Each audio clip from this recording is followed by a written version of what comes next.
सुप्रभात बच्चों। आज मैं आपको आपका चैप्टर अन्याय के खिलाफ के प्रश्नोत्तर कराऊंगी। आपको जो मैंने चित्र बनाने को दिया था शब्दार्थ के लिए दिया, आपने लिख लिए होंगे। अब आप प्रश्नोत्तर लिखिए। प्रश्न नंबर 1 पाठ से। आंध्र के घने जंगलों में रहने वाले आदिवासियों के बीच अपना हक जमाने के लिए अंग्रेजों ने क्या किया? क्या किया बताइए? उन दिनों जो सड़क का काम चालू कर दिया, जिससे कि वहां के जो आदिवासी थे उनसे वो सड़क बनवा सके। ये हम जमा सकते। लिखिए आप प्रश्न नंबर 1 का के उत्तर। आंध्र के घने जंगलों में रहने वाले आदिवासियों पर आंध्र के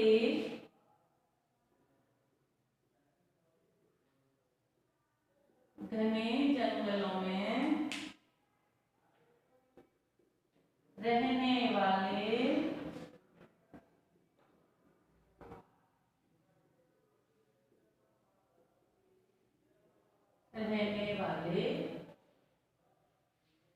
आदिवासियों पर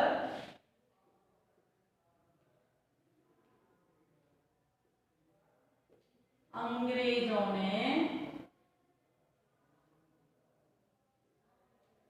हुक्म या हक, है ना, दो ही बात होने बात हो गई। हक जमाने के लिए, हुक्म जमाने के लिए।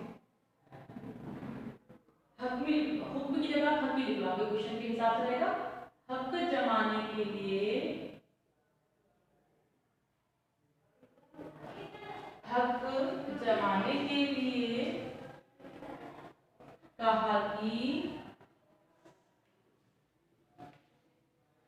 2 दिनों में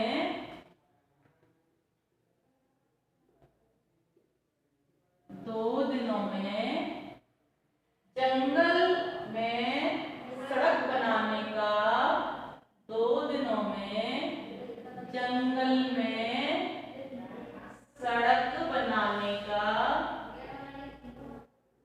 2 दिनों में जंगलों में सड़क बनाने का काम शुरू होगा। काम शुरू होगा। सबको पहुंचना है, सबको पहुंचना है। जो नहीं पहुंचेगा, जो नहीं पहुंचेगा तो ठीक नहीं होगा, तो ठीक नहीं होगा, तो ठीक नहीं होगा।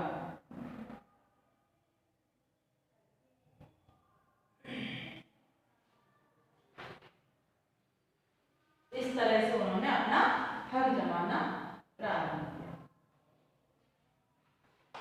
प्रश्न नंबर 2 इसका प्रश्न।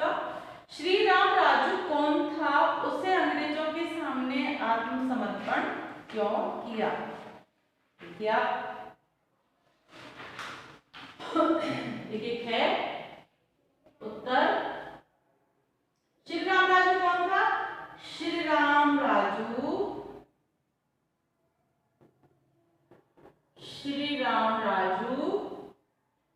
हाई स्कूल पास, हाई स्कूल पास 18 वर्ष में साधु बन गए थे। उन्होंने खोया आदिवासियों को, उन्होंने खोया आदिवासियों को, उन्होंने खोया आदिवासियों को अत्याचार के खिलाफ, अत्याचार यानी अन्याय के खिलाफ, जो कि आपके चैप्टर का नाम है, अत्याचार के खिलाफ आवाज उठाने की प्रेरणा दी। आवाज उठाने की प्रेरणा दी, जिस कारण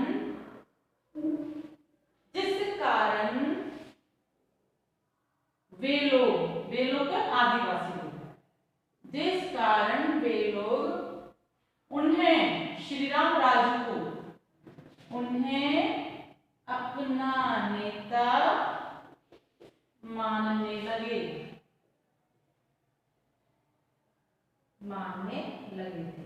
जब अंग्रेजों ने कोया आदिवासियों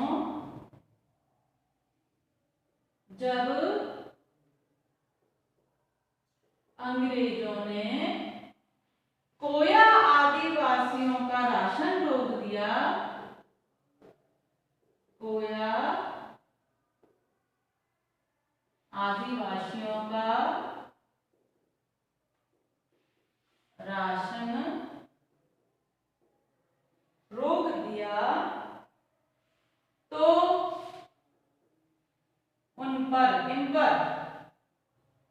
कोया आदिवासियों पर कहर टूट पड़ा। कहर मतलब बहुत बड़ी विपत्ति, कहर टूट पड़ा।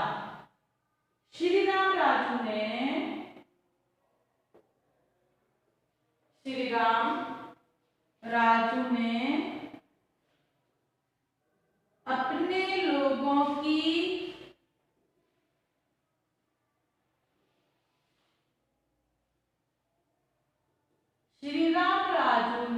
अपने लोगों की तकलीफों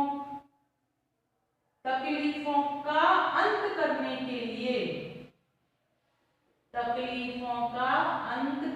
के लिए आत्मसमर्पण कर दिया।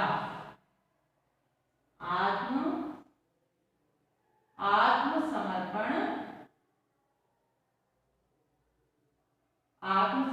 किया। श्रीराम राजू कौन थे? 18 वर्ष की उम्र में हाई स्कूल की पढ़ाई करके वो एक साधु बन गए थे और कोया आदिवासियों के बीच में आके रहने लगे। कोया आदिवासी अंग्रेजों से परेशान थे, उनकी सड़क पर बेरोजगारी का काम कर रहे थे, इस कारण से दुखी थे और दुखी होने के कारण अपने दुख को साधु से कहते। तो साधु बोलता था तुम लोग अत्याचार क्यों करते हो, उसके खिलाफ बोलो। और जब आपको कोई तसल्ली देता है तो आप उसको अपने हितैषी के रूप में देखने लगते हो। इस तरह कोया आदिवासियों ने श्रीराम राजू को अपना नेता मान लिया। और जब अंग्रेजों ने श्रीराम राजू के चलते उसको न पकड़ने के कारण कोया आदिवासियों का राशन पानी, सड़क पर आने वाले राशन को बंद कर दिया, तो कोया आदिवासियों पर कहर टूट गया। उनकी तकलीफों को देखकर श्रीराम राजू बहुत दुखी हुए। उन्हें पता था कि मैं भी आत्मसमर्पण कर दूंगा तो शायद सड़क के रास्ते से इनका राशन आने लग जाएगा और ये लोग जिंदा रहेंगे। इस तरह से श्रीराम राजू के बारे में बताया गया। प्रश्न नंबर 11, अंग्रेजों से लड़ने के लिए कोया आदिवासी क्या क्या करते थे? समझ में आया आपको? लिख लीजिए।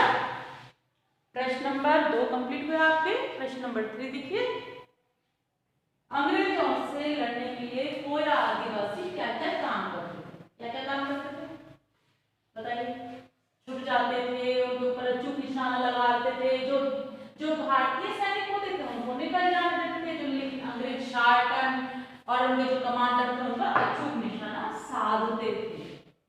ठीक है ना? उत्तर देखिए, अंग्रेजों से लड़ने के लिए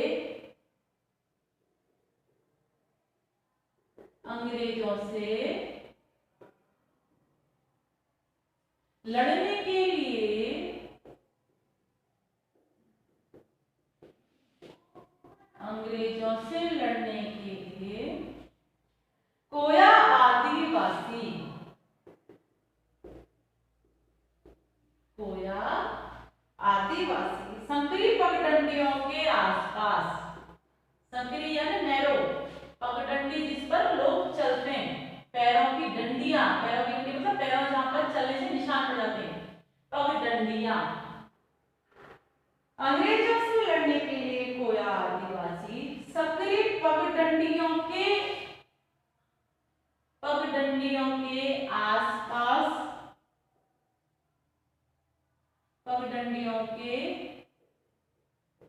आसपास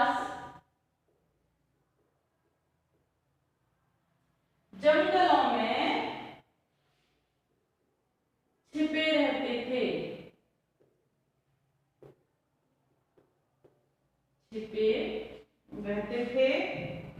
उन पगडंडियों से जब उन पगडंडियों से जब उन पगडंडियों से जब अंग्रेजी सेना गुजरती थी, अंग्रेजी सेना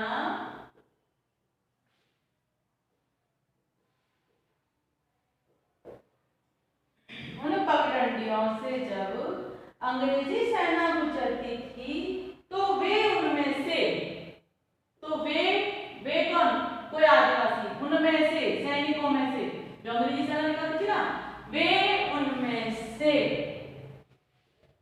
भारतीय सेना के लोगों को जाने देते थे, भारतीय सैनिकों को जाने देते थे,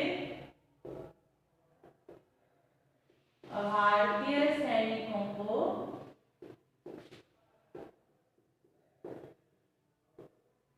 जाने देते थे। और जैसे ही अंग्रेज शासन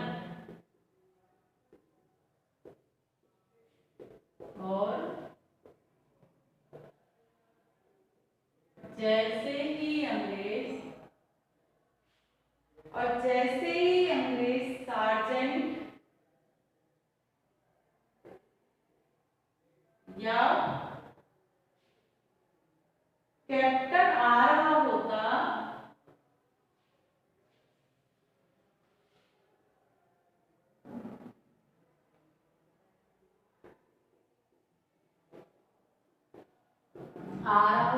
गुजर रहा होता,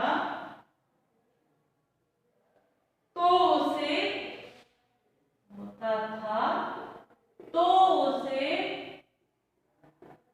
अचूक निशाने से मार देते थे, उसे अचूक निशाना बनाते थे, निशाने से मार देते थे। एक ही बात।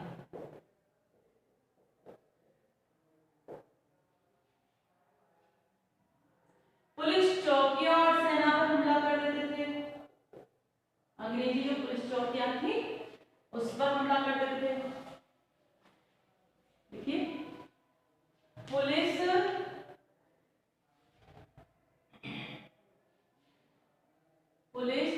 चौकियों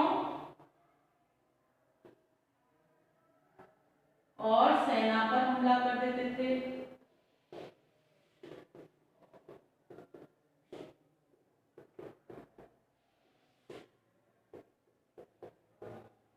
पुलिस चौकियों और सेना पर हमला कर देते थे। अस्त्र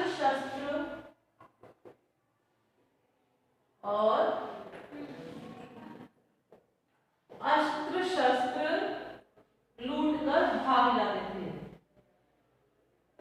लूट कर भाग जाते थे। क्या करते थे? जो सैनिक, जो अंग्रेजों की सेना की टुकड़ी उस रास्ते से, उन जो जंगल की पगडंडियां हैं उनसे होकर निकलती थी, तो उस सैनिक अंग्रेजी में ऐसा तो था नहीं कि सारे अंग्रेज थे, कुछ भारतीय लोग भी है, भारतीय लोगों ने भी सैनिक की भर्ती कर रखी थी। तो इसलिए सैनिक, जो भारतीय सैनिक थे उनको जाने देते थे, और जो अंग्रेज सैनिक होते थे, जो सार्जेंट होते थे, कैप्टन, कमांडर होते थे, उनके ऊपर आक्रमण करके उनको मार गिराते थे। और इस तरह अनेक चौकियों पर हमला करते थे, वहां पर उनको आता देखकर अंग्रेज सैनिक भाग जाते थे, उनके अस्त्र शस्त्रों को लूट लाते थे, जिससे कि लड़ाई करने का साधन उनके पास बना रहे। प्रश्न नंबर 4 का है, कोया आदिवासियों के विद्रोह को स्वतंत्रता संग्राम क्यों कहना चाहिए?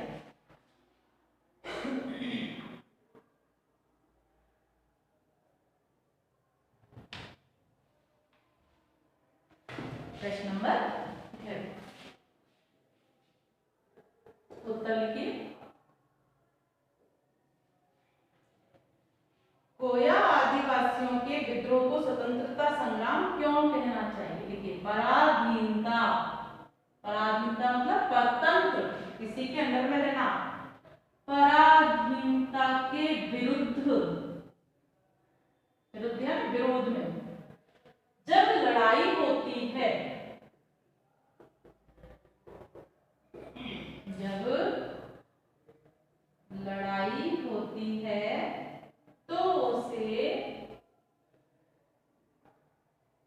स्वाधीनता,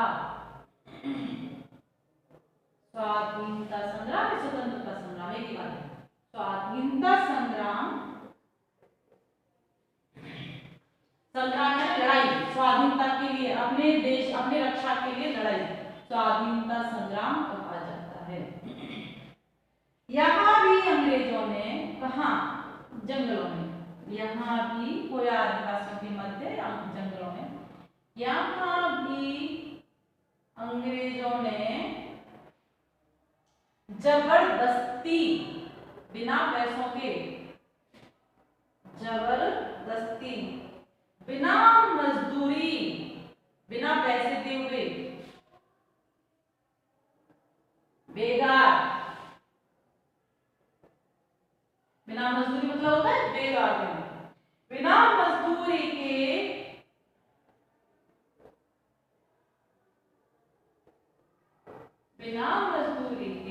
सड़क बनाने को कहा।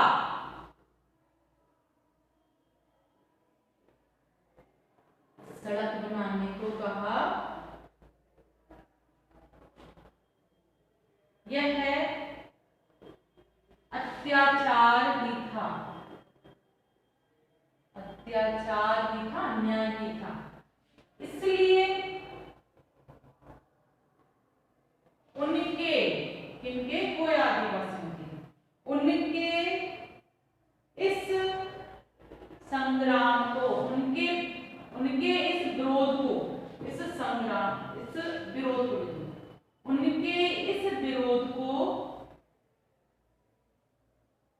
इसलिए उनके इस विरोध को स्वतंत्रता संग्राम भी कह सकते हैं, स्वतंत्रता संग्राम भी कह सकते हैं। क्या है इसका मतलब? इसका मतलब है कि सिर्फ भारत की बात नहीं है। यदि आपके हक का, आपके अधिकार का कोई हनन करता है, कोई आपके अधिकार को छीनता है, हनन करता है, तो आप, चूंकि हर मनुष्य स्वतंत्र होता है ना, ईश्वर ने बनाया, मनुष्य ने तो मनुष्य को बनाया, ईश्वर ने बनाया, तो हर मनुष्य स्वतंत्र होता है, उसकी सोचने की शक्ति, कार्य करने की शक्ति स्वतंत्र होती है। तो कोई मनुष्य यदि उससे जबरदस्ती कार्य करवाता है और जबरदस्ती कार्य करवा कर भी उसको कुछ नहीं देता बदले में, तो यह तो उसके ऊपर अन्याय और अत्याचार होता है। तो अन्याय और अत्याचार के खिलाफ, चाहे वो किसी भी क्षेत्र में हो, उसको स्वतंत्रता कहते हैं, स्वतंत्रता के लिए लड़ाई, स्वतंत्रता संग्राम कहते हैं, ठीक है ना। और चूंकि आदिवासियों पर अत्याचार किए गए थे, उनको बेकार काम करने के लिए बोला गया, तो ये एक अत्याचार था, उसके विरुद्ध में उन्होंने आवाज उठाई, तो ये स्वतंत्रता संग्राम। गांधी जी की बात। प्रश्न नंबर 2 आप लीजिए। भारत के लोगों को अंग्रेज सरकार का सहयोग नहीं करना चाहिए, उनका काम बंद कर देना चाहिए। अगर कोई अंग्रेज अन्याय करेगा तो हम अन्याय सहने से इनकार करेंगे। ऊपर श्रीराम राजू द्वारा आदिवासियों से गांधी जी की कही हुई बात का उल्लेख हुआ है। गांधी जी ने स्वतंत्रता संग्राम के लिए बहुत सारी बातें कही थी। यह सब तुम्हें गांधी जी पर लिखी गई किताबों, फिल्मों, अन्य जगहों पर मिल सकता है। तुम उनकी कही हुई बातों में से बहुत महत्वपूर्ण समझो और उसको अपने साथियों को बताओ।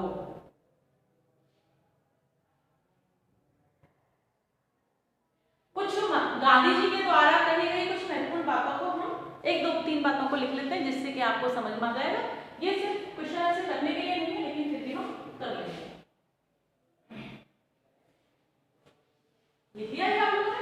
समझिए ना, आप हमेशा प्रश्न को समझ के लिखा करो। आपको मैं बहुत बार कह चुकी हूँ, आप प्रश्न समझ के लिखेंगे तो आपको कभी भी कोई भी परेशानी नहीं होगी। क्लियर? लिखिए।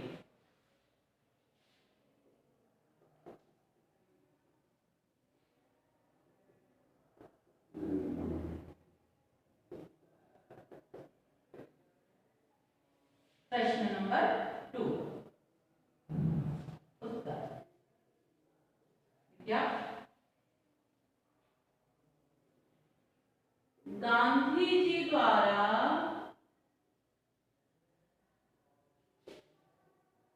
बोली गई, कही गई या बोली गई कुछ महत्वपूर्ण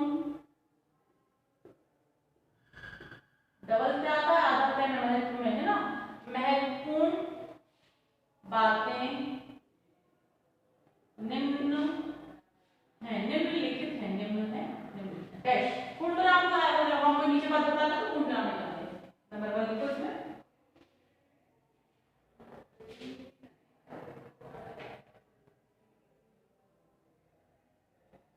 वह राजनीति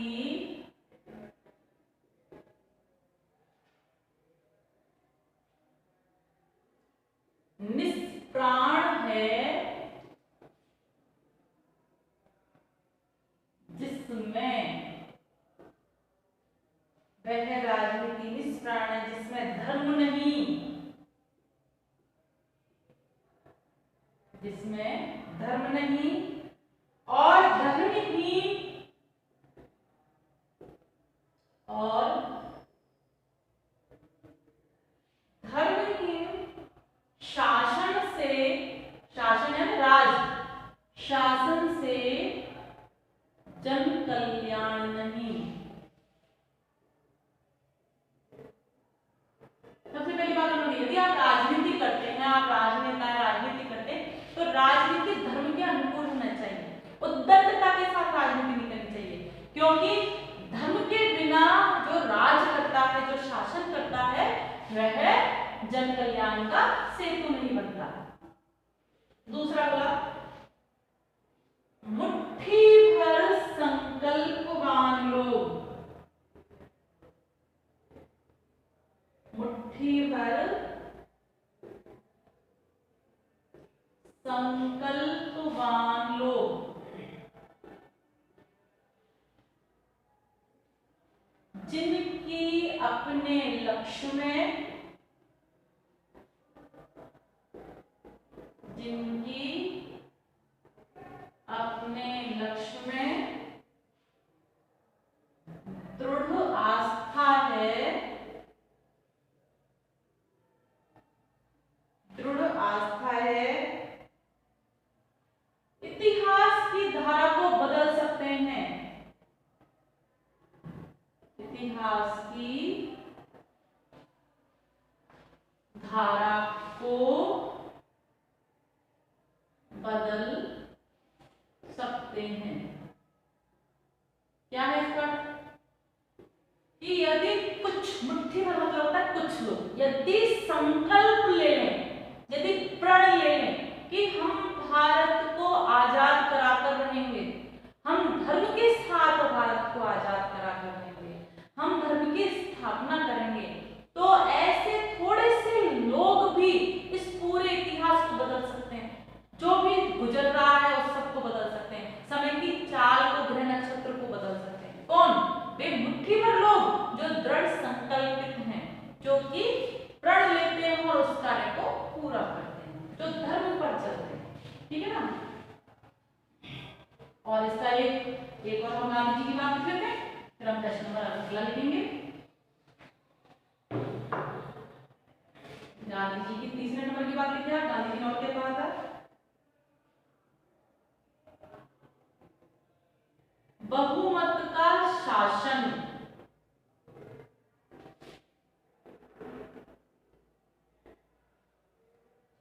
जब जोर जबरदस्ती का शासन हो जाए,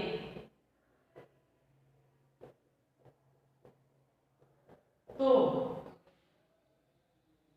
वह उतना ही असहनीय हो जाता है, वह उतना ही असहनीय हो जाता है जितना कि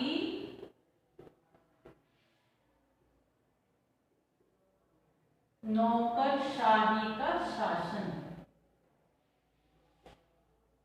क्या है इसका इस लाइन में?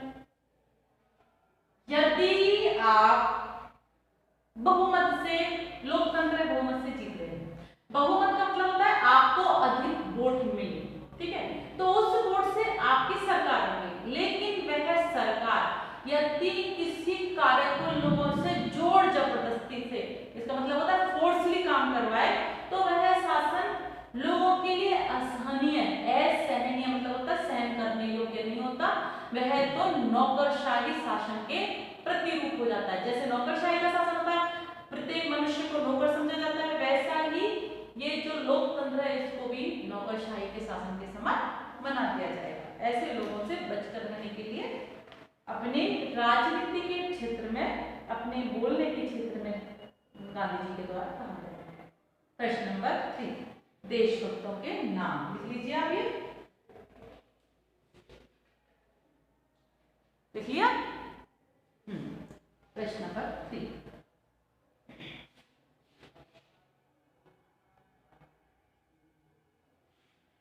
तुमने इस पाठ में भारत की आजादी के लिए संघर्ष करने वाले 2 व्यक्तियों को नामों को जाना। एक गांधी जी और दूसरा श्री राम राजू। पता करो भारत की आजादी के लिए संघर्ष करने वालों में तुम्हारे प्रदेश में कौन कौन से व्यक्ति थे, उनमें से किसी एक के बारे में कक्षा में चर्चा करो। देखो, प्रदेश का मतलब होता है तुम्हारे राज्य, जो तुम्हारे ये राज्य, इसमें उस समय कौन कौन से व्यक्ति थे जो कि भारत की स्वतंत्रता की लड़ाई में कूदे, उनमें से एक के बारे में डिटेल से। ये आप अपने प्रदेश के बारे में लिखेंगे, हम एक्टिविटी में करेंगे, लेकिन मैं भारत के बारे में कुछ दिखा देती हूँ, भारत में कौन कौन से रहे। तो हम इस तरह से इसको लिखेंगे। प्रश्न नंबर 3 लिखो, उत्तर लिखो इसमें। अब इसमें हम सिर्फ एक जगह का नहीं, पूरे भारत के बारे में लिख रहे हैं। बहादुर शाह जफर, ये स्वतंत्रता सेनानियों के नाम है। अरुणा, आसफ अली,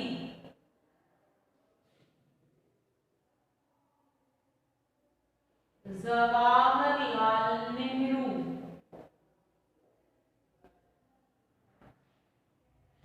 झांसी की रानी लक्ष्मीबाई, झांसी की रानी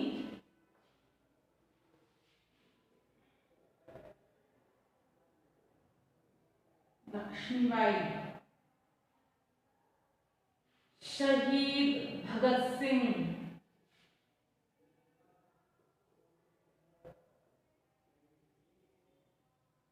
चंद्रशेखर आजाद। आप 1000 नाम लिख सकते हो, मैं सिर्फ 8-10 नाम लिख के आपको बता रही हूँ, जिससे आप अपनी जिसके बारे में जिससे आप लगा सकते हो। आदि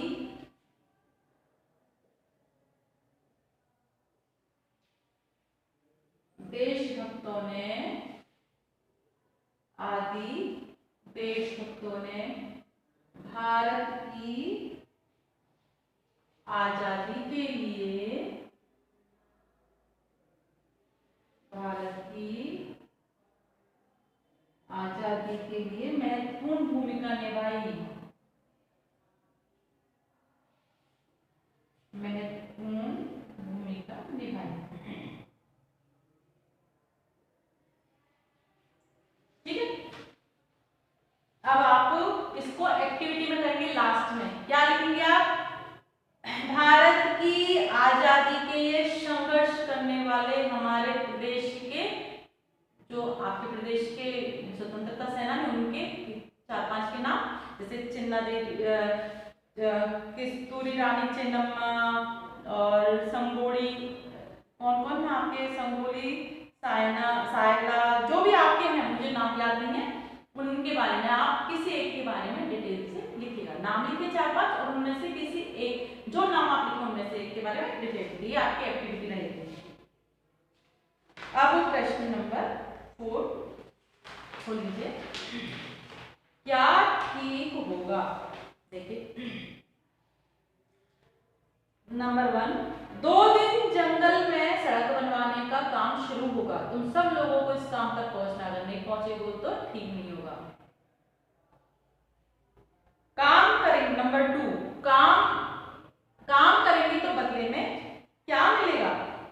ऊपर के कथनों में पहला कथन तहसीलदार वेस्टलैंड का, जो आदिवासियों के गांव में जाकर चिल्ला चिल्ला कर बोला, और दूसरा कथन आदिवासियों में से किसी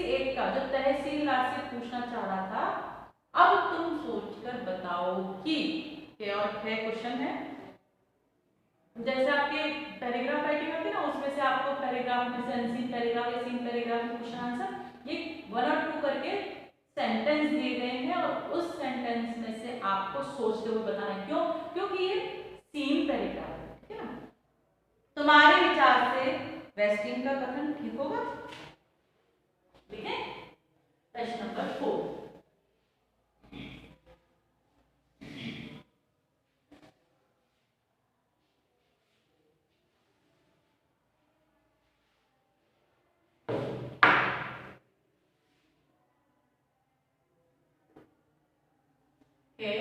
आप पूरा क्वेश्चन लिख लीजिए, क्या क्वेश्चन लिखिए और हम इसका उत्तर लिखिए। क्या आपके तुम्हारे विचार से वेस्टिंग का कथन ठीक होगा? होगा क्या? नहीं। जब कोई किसी पर अत्याचार करता है, जुल्म करता है, अन्याय करता है तो ये गलत है। नहीं, हमारे विचार से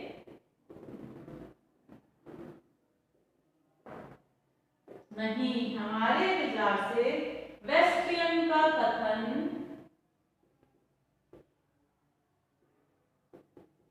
हमारे विचार से वेस्टियन का कथन जबरदस्ती, जबरदस्ती जोर जबरदस्ती समझ में आ गया ना, फोर्स ही करना, जो जोर जबरदस्ती करने जैसा होगा। किसी की इच्छा नहीं है फिर भी आपको काम कराओ, उसको बोलते हैं जबरदस्ती करने जैसा होगा। इसी का है, आप इसमें लाइन रखो क्योंकि ये एक साथ ही क्वेश्चन है, इसलिए इसको है के साथ लिखो।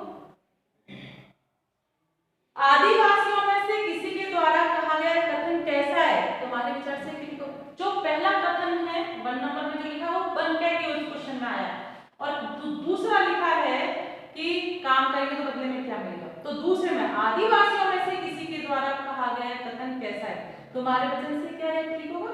हाँ बिल्कुल ठीक है।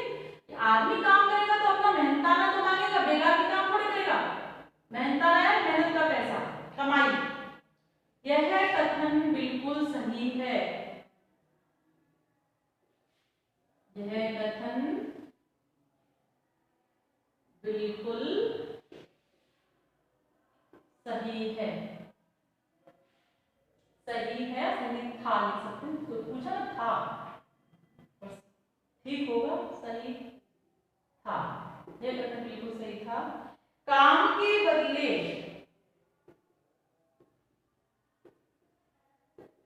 काम के बदले मेहनताना मिलना जरूरी होता है।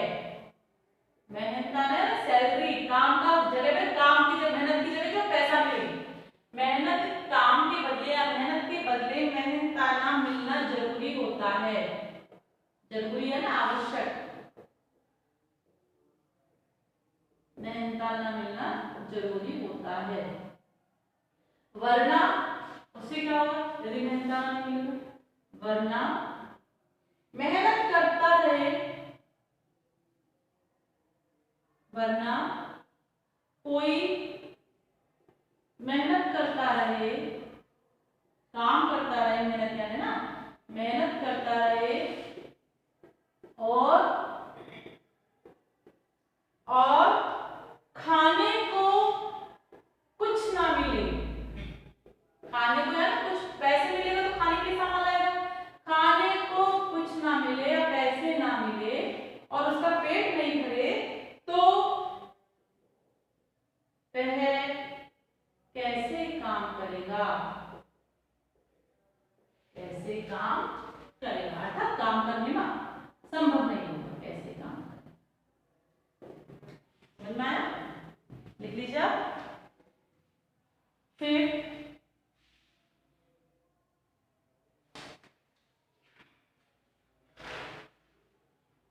लिख लिया?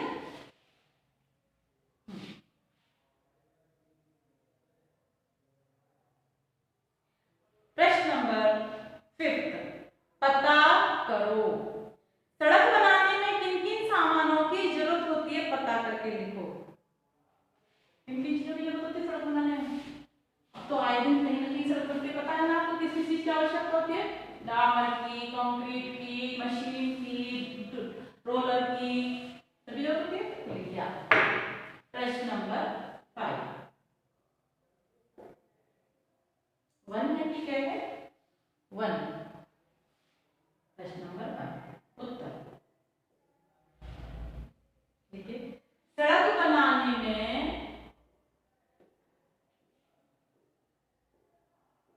रोड़ी, रोड़ी बोलते हैं पत्थर के छोटे टुकड़े, उसको बोलते हैं रोड़ी। डावर, डावर जो ब्लैक कलर का होता है उसको डावर बोलते हैं, डावर। चूना, चूना जो व्हाइट कलर का होता है मिलाया जाता है। सीमेंट, जिससे कि मजबूती मिलती है, इन सबको मिला के आपने देखा ना मशीन के अंदर इन सब चीज को मिलाकर गोल गोल घुमाया जाता है। रेता मतलब होता है बजरी, रेता, रेत से जो मोटी होती है बजरी। इसके अलावा फावड़ा, जिससे खुदाई की जाए, तोड़कर सही किया जाता है पहले।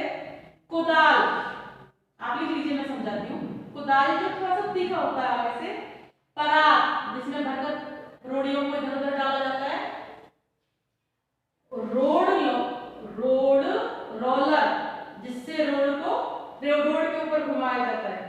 आदि, और भी सामान पड़ते हैं, आदि की आवश्यकता पड़ती है।